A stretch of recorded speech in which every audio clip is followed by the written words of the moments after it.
Hello there, and in this video I'm in my scruffs, and that can only mean one thing. We're going to be doing an oil change. One of my least favourite things to do on cars in general.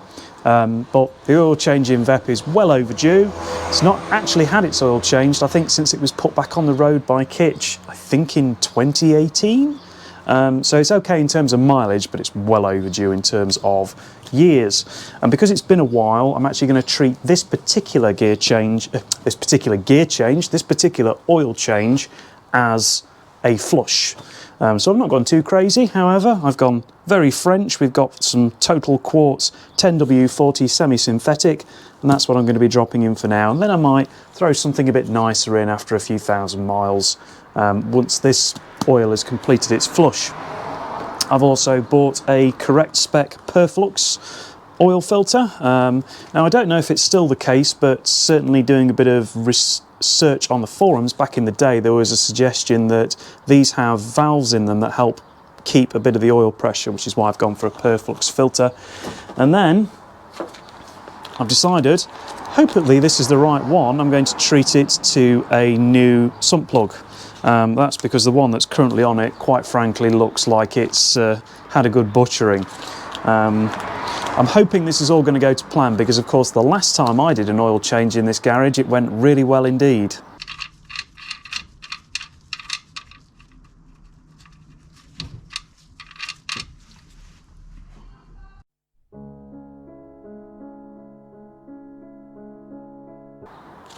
Yeah, as you can see what I mean.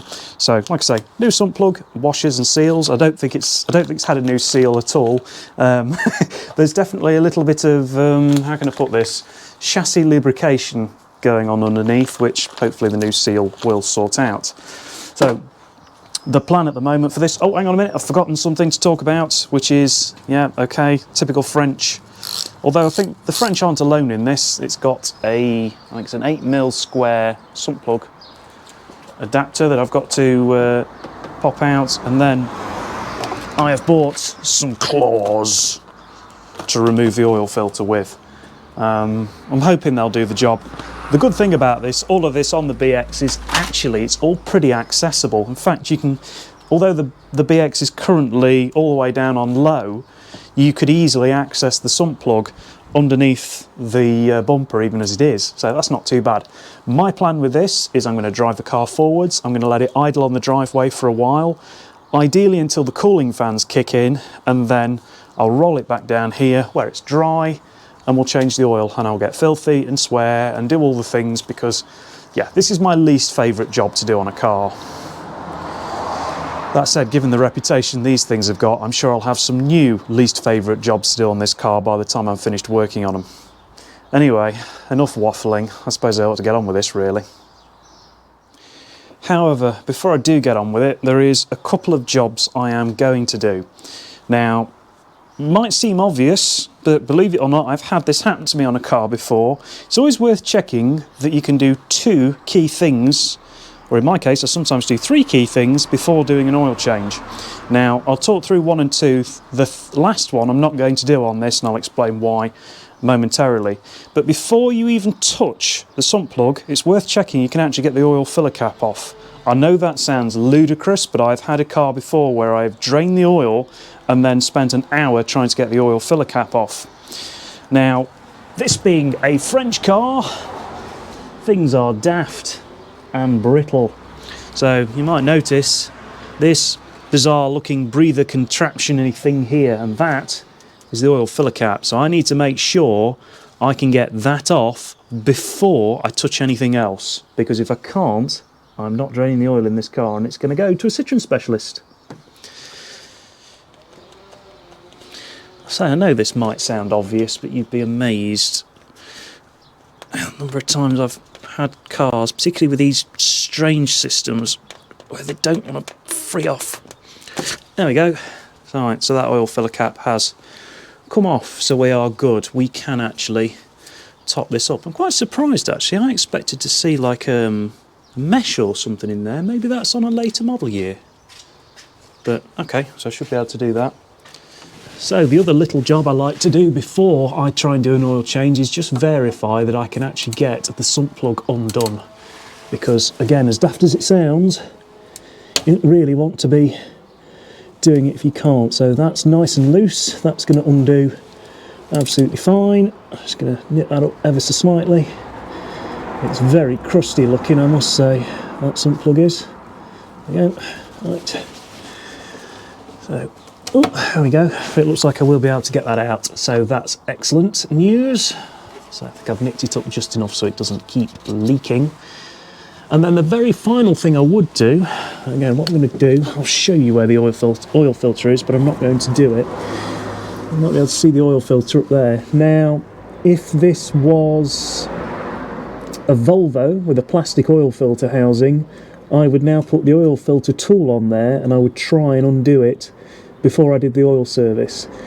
Because that's a metal one, there's a pretty good chance that I may damage it as I try and undo it, so I'm not going to bother here with that one.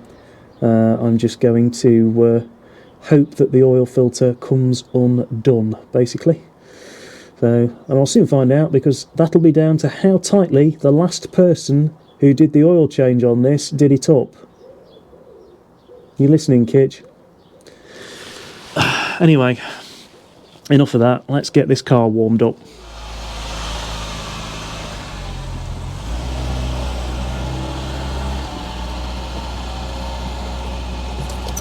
So whilst VEP is getting up to temperature, I'll take you on a very brief tour of the new interior and some better lights. There we go. The rear seats are in. Now, you might notice that those back seat frames are a bit of a strange colour. I don't know why that is, but I'm going to find out how easy it is to swap those from the other seats, because they are a grey which better matches the rest of the interior. But they're not horribly scratched or anything, so they'll certainly do for now. But I think you'll agree, they don't look half bad. And then, excuse the shonky camera work, because this is actually set up for being on a tripod at the moment. They are. Here's what things are looking like on the driver's side as well. And like I say, eventually I will try and retrofit the original frame so that I can get the seat height adjustment back. But I think for now, I don't think these look too out of place at all. Ooh, ref counter's working. Right, enough faffing about, let's get this oil change underway. Right, cooling fans just kicked in, so we're going to get this rolled back into the garage.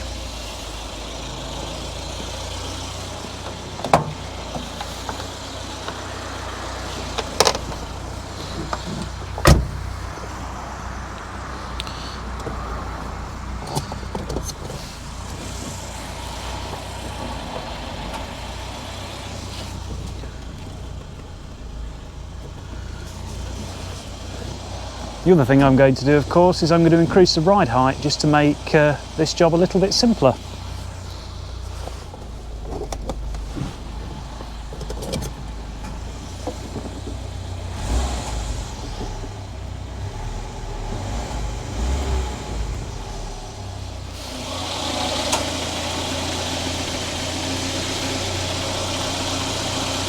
And there we go, we've now got VEP up on maximum height, so that should hopefully make doing this oil change a darn sight simpler.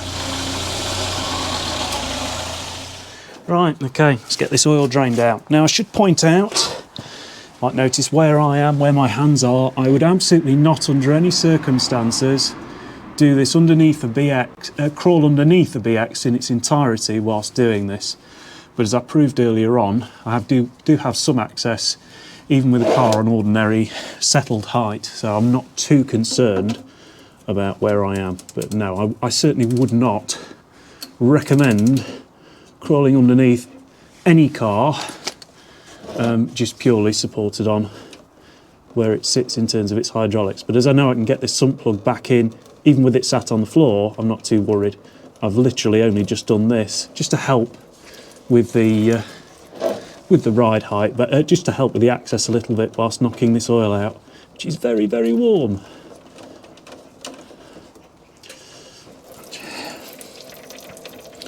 Here it comes. It's black, this is. Ugh. So, you know I'm going to get the red hot oil down the arm treatment, don't you? You know it's coming, or it'll get in my face. There we go. Oh, lovely. Oh yeah, that was ready. Oh, lovely. Lovely, lovely, lovely. And you might notice there's not much light on this, and that's because unfortunately I've just broke my Whiteland Restorations headlight torch. So I'll have to get the soldering iron out, I think, and see if I can repair that or order another one. And the little wiry connectors have come out, which I'm a bit upset about.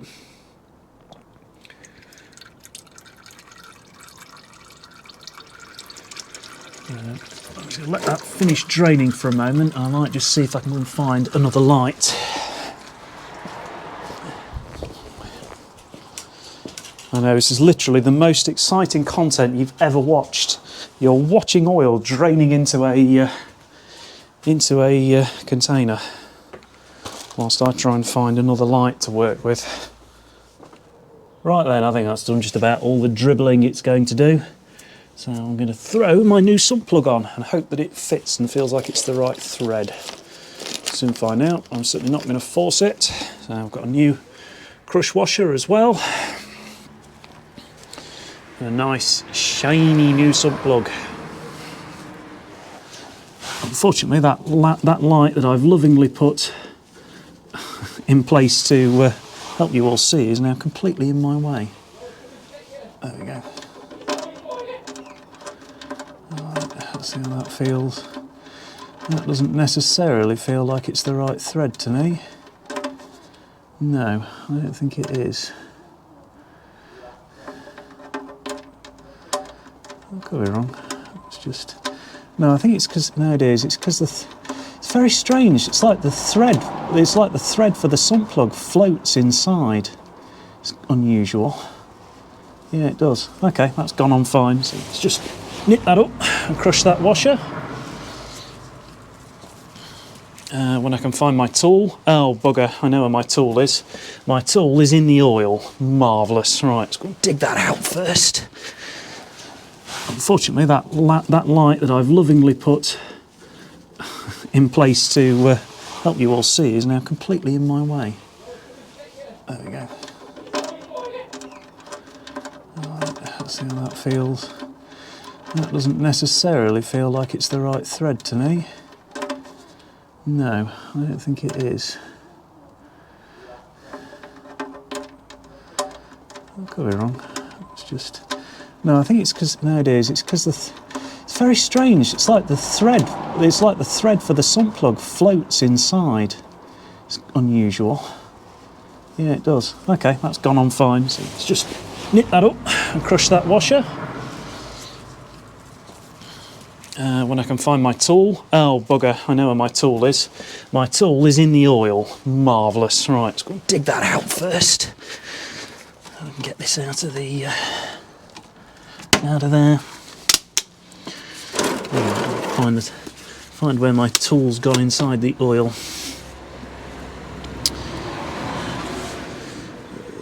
Lovely, lovely jubbly. Where is it? There it is. There's the tool, which I now need to give a clean up. And I'll save fishing out anything else actually till later. Right, let's just give this a wipe down. Slide that there for a moment. In fact, I think it's not dripping too much out now, so I'm actually going to slide that out of the way for a moment, just so that I've got better access to up that bolt.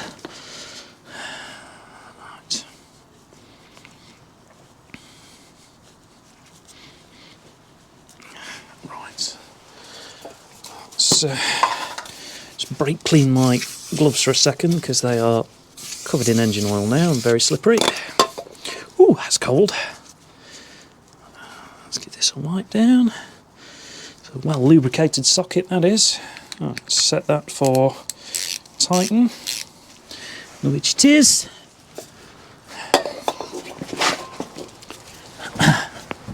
Get this nipped up.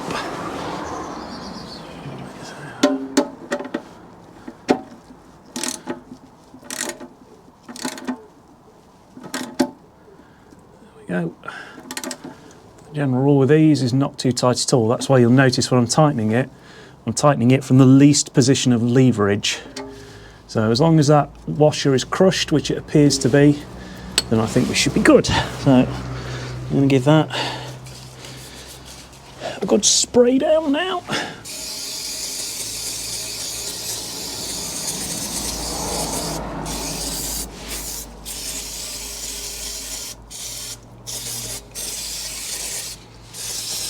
Various things of parts spray down, I think, under here.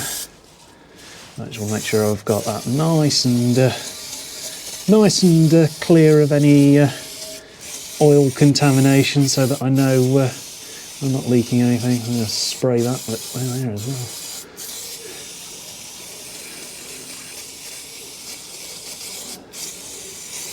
Okay, I think that's clean. A bit more. You can never use enough parts cleaner. Right. Okay.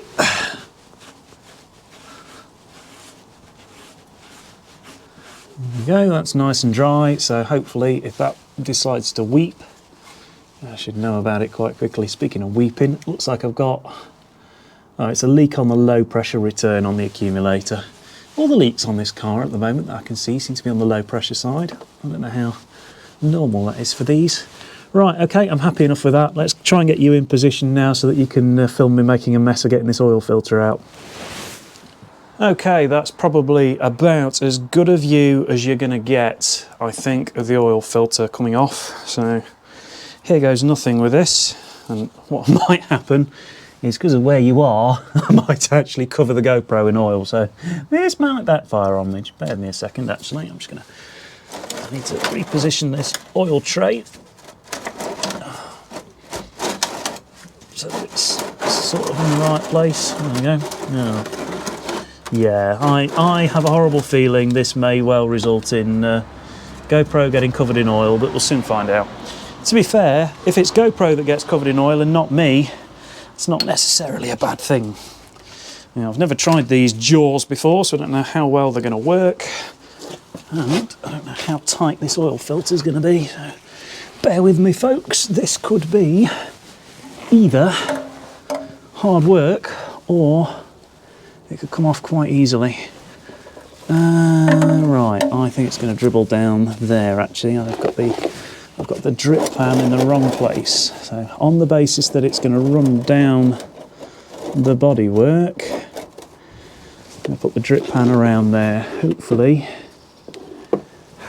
you can still see what's going on. In fact, if I put the torch that side, I can certainly see what's going on, so hopefully that means you can as well. Right, let's see if I can get this off. Right, now I need to think about which way I'm doing this. Right, that would be tightening it, that would be loosening it. So yeah, so it needs to be that motion to loosen, that way to tighten, that motion to loosen. Okay. So pull towards me to loosen, I think. Oh shit, not the most promising start. Oh, it's moving. Oh, it's tight. But it feels like it's coming. Yeah, it's coming. It's coming.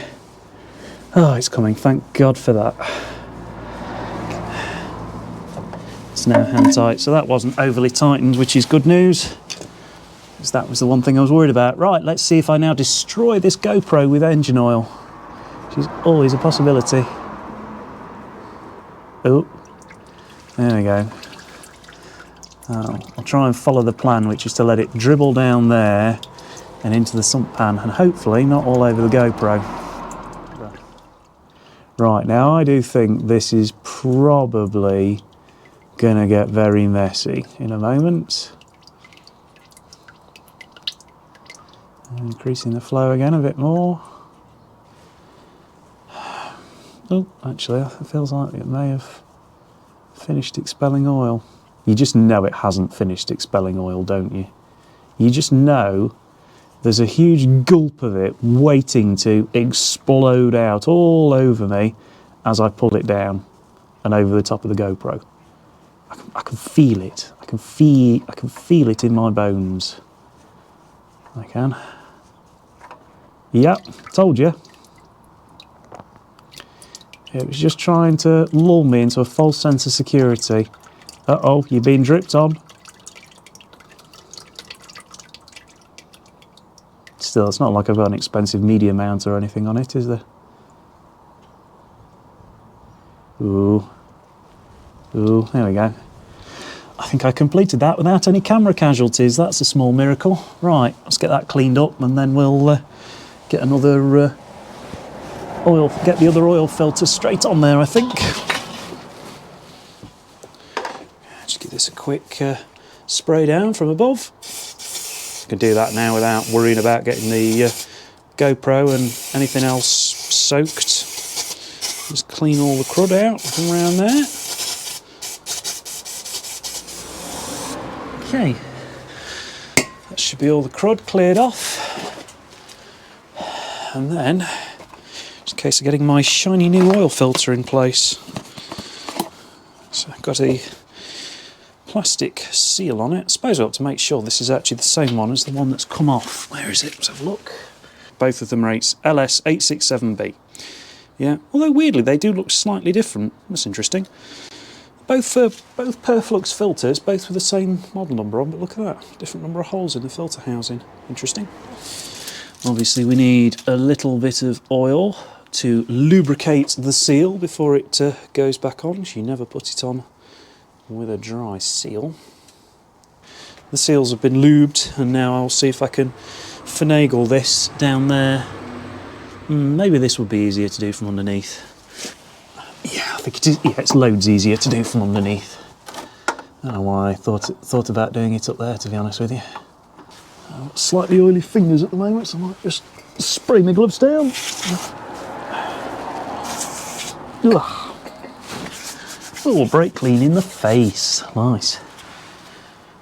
Cold hands now, but hopefully I should be able to just get that nipped up by hand. I'm obviously not going to use the tool because that's a metal claw and might potentially damage the oil filter. As long as it's cranked up good by hand, hand tight is usually sufficient. So that's what that big rubber seal's for. So, don't know if you can see my hand or not. Hello.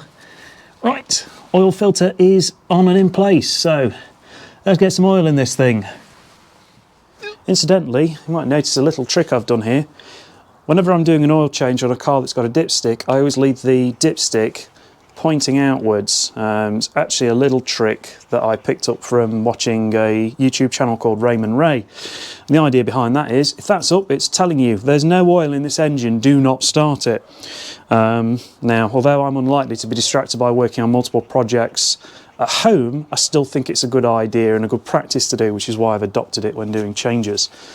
Because you never know, somebody might knock at the door, they might distract you with something, and then you might think you've filled your 1.6 XU engine with oil, and in fact you haven't. So anyway, I'm going to get rid of that torch for now because it's not being terribly useful. It's a day of non-functioning torches today, really.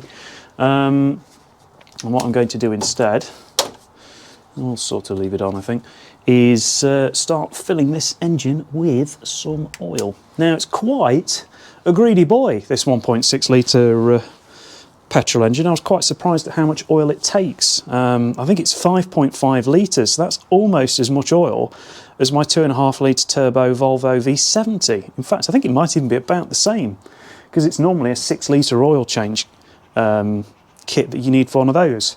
And I think, as I said to you earlier, I'm going to be using this Total Quartz 1040 semi-synthetic oil for now, and I'm going to treat this as a flush, basically. We'll run this through, and then in 1,000 miles or so, I'm going to probably put in what Kit's recommended, which I think is one of the heritage oils. But for now, I just want some fresh oil in this engine, and this will do the job nicely. And of course, being Total, it's on brand for what Citroen recommended at the time. So, what do I need? I need a funnel, that's what I need. Where have I placed my funnel? Should just hopefully reduce the likelihood of me throwing oil everywhere. I'm actually going to take that dipstick out now completely. Right, let's see how Total's bottle pouring compares to some other manufacturers I've come across. Ooh, do I get a tube? Ooh, if I get a tube, it's hard work. How does that come out? Oh, there we go. Oh, that's actually... Oh, I'd actually say, as modern pouring bottle designs go, that's actually quite good. I've just noticed this is right in the middle of the shop. Watch, there's not a lot I can do about that. Right, that's in there, it's in there.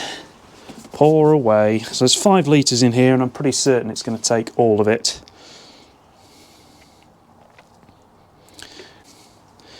I don't want to force this really. Last thing I want to do is break a dipstick. I have had that happen before as well. Where's that looking? That is looking... That at the moment I think is looking bang on the top mark, which is interesting. So I'll give it a moment or two. That may well obviously change as soon as the engine starts, because what will happen, of course, is the oil filter has currently got no oil in it. So, yeah, that's bang on. It's bang on the top mark there at the moment. So, I think what I'm going to do is I will probably fire up the engine, allow it to circulate oil for a few seconds until the oil pressure light goes out, knock the engine back off, and then recheck that level. And I can also have a quick look then for leaks below.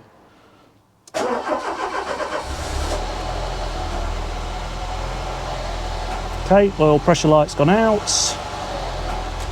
That'll do.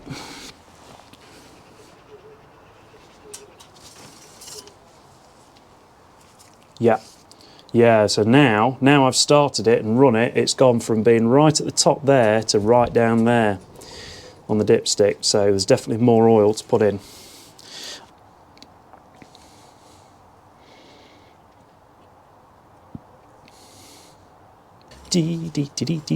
Whoop.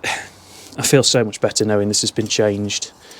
It's been nagging me, it's been a job that I've really should have done a while ago. That is bang on the top mark. Yeah. It's almost like I know what I'm doing. I should sort of point out there, almost. Let's not get carried away with ourselves here. So, no, I'm happy with that. So that's now up to, well, it's maybe just a tiny bit under max, but that's close enough, I think. Close enough. I think any attempt to get that any closer to max will probably just end in me overfilling it subtly. I'll just have a see what the electronic gauge thinks as well. There you go. Just for the final record, look, oil level is now pretty much bang on max on the electronic level gauge, so that's all good. At the end of the day, the mechanical means is always going to be the most reliable method of verifying that there's engine oil in there. So I'm going to trust the dipstick. The dipstick is at a level where I'm happy. So I'm going to push that back on and we'll button that part of the job up. Right, while I'm here, I may as well change this air filter, I think. Oh, it's nice to see that there's plenty of stupidity going on outside. Now I'm hoping this is the right one. It was the right air filter according to Autodoc. This is a paper element filter though. I think this is a foam one. I don't really know the pros and cons difference between the two, and I'm actually going to keep this air filter just in case I have any problems. Kitch did advise which original Perflux one could go on this, but unfortunately I can't get it anymore, which is a bit of a shame. So, right, it looks like in order to get this off, I'm going to have to get this cold air pipe out of the way first. So get that undone. wonder if this is new, because most of the BXs I've seen, these are knackered on. Does that pull out of the bodywork, or is it wary of trying to bend that too much? It'll sit there, so that's fine. Right, that gives me clearance for that bit. And then I think it's a case of undoing this air intake clamp here.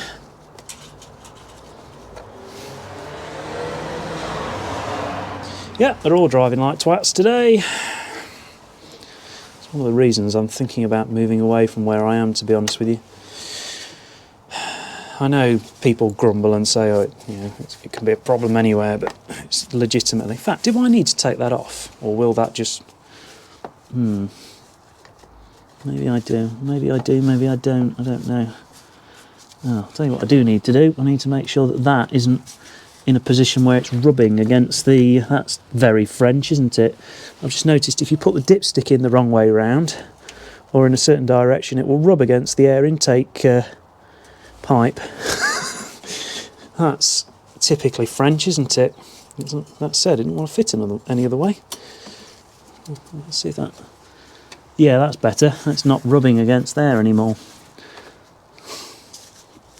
Right, will that pop off there? Doesn't look like it was... Is that actually... It doesn't look terribly flat on there to begin with. Just don't want to damage it, that's all. It's quite well adhered on.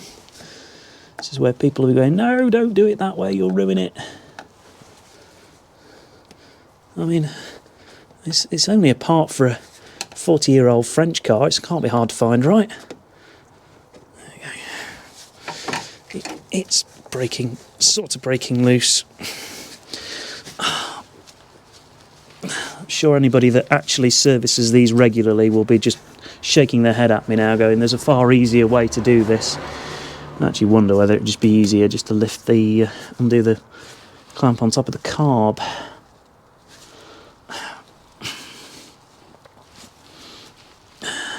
Because that really doesn't seem to want to... Oh no, I think it is coming. You know. Come on. There we go. Right, that'll at least separate. Then I just need to undo this little wingy nut thing.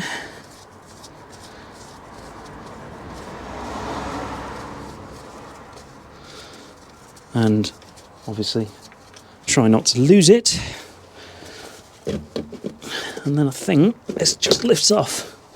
Right, okay, so here's the existing Perflux air filter, which does look quite dirty actually in a few places, but you see what I mean. It's sort of it's a dual foam insert. Oh my god, what's all this? It's like there's bits of foam in the bottom of that. Look at all the muck in there, look. That's no good. Right, let's get all that out of there, shall we? Need to get out the trusty Henry and yeah, there's some of this muck.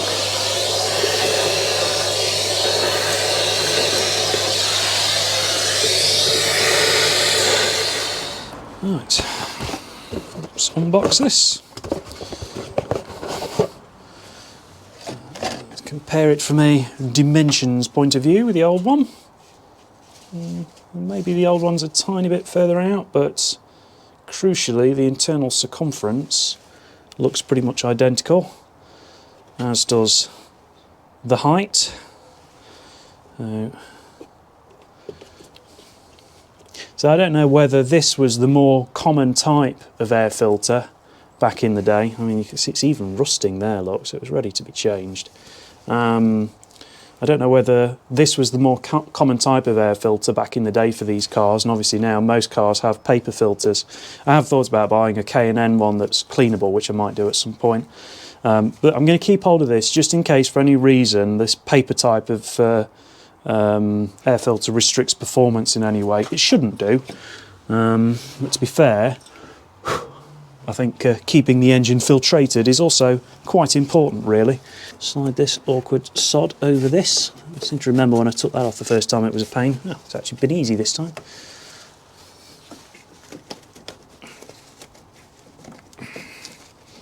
Sounds like I spoke too soon there. No, it's on.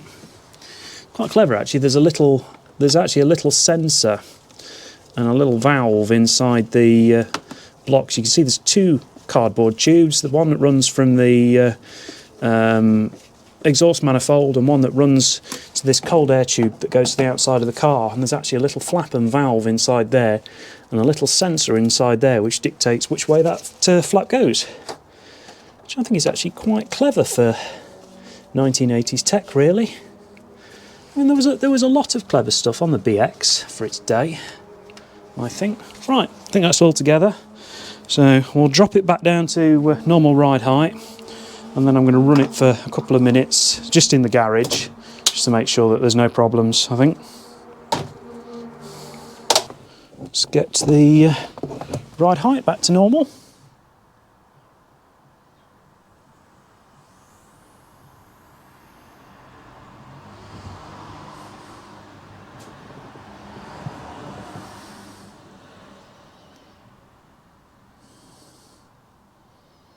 Okay, handbrake on, neutral, fire her up.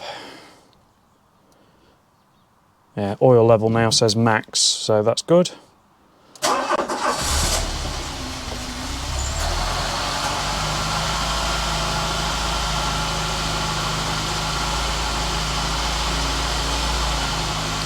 Right, I'll just let this run for a couple of minutes now and just make sure that there's no unexpected oil leaks. But yeah, I'm happy enough with that. There's no oil leaks I can see around the filter. And if we go underneath, I'm happy that there's no oil leaking from that sump plug either, which is all good.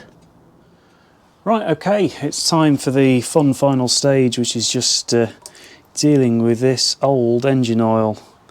I just like to swirl things through from time to time and just see if there's any evidence of any swirly bits or stuff that you don't want to see in there. So looking at it, I think this sump plug is, yeah, this sump plug's got a magnetic end on it.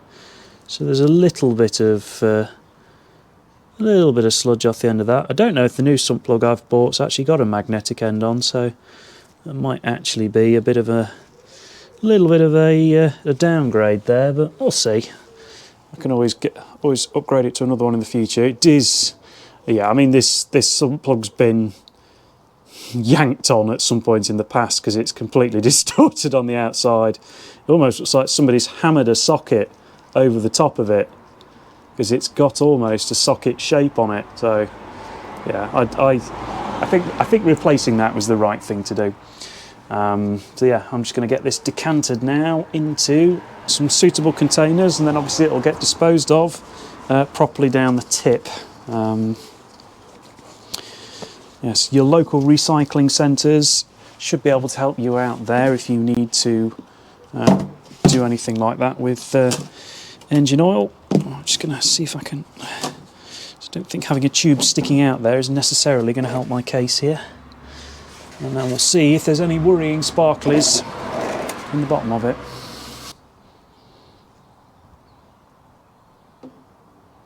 And it's gone everywhere. Maybe I would have been better off leaving the funnel up.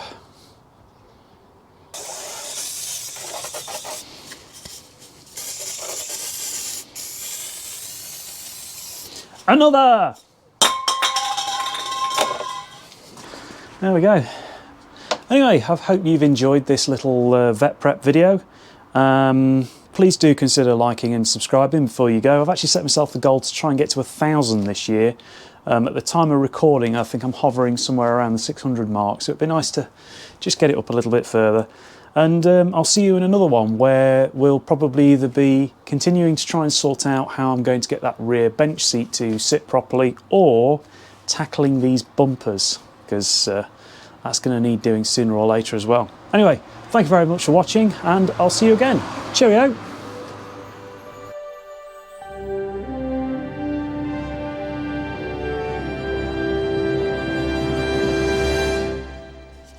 Let's get that surface of spray down, and this might go all over the GoPro. Oh no! I'm out of it. Another! It's all good. You'll find where you put it. You'll find where you placed it in a moment when you remember what you did with it. 'Cause you're a moron. And you knew you needed this today. And I still don't know where it is.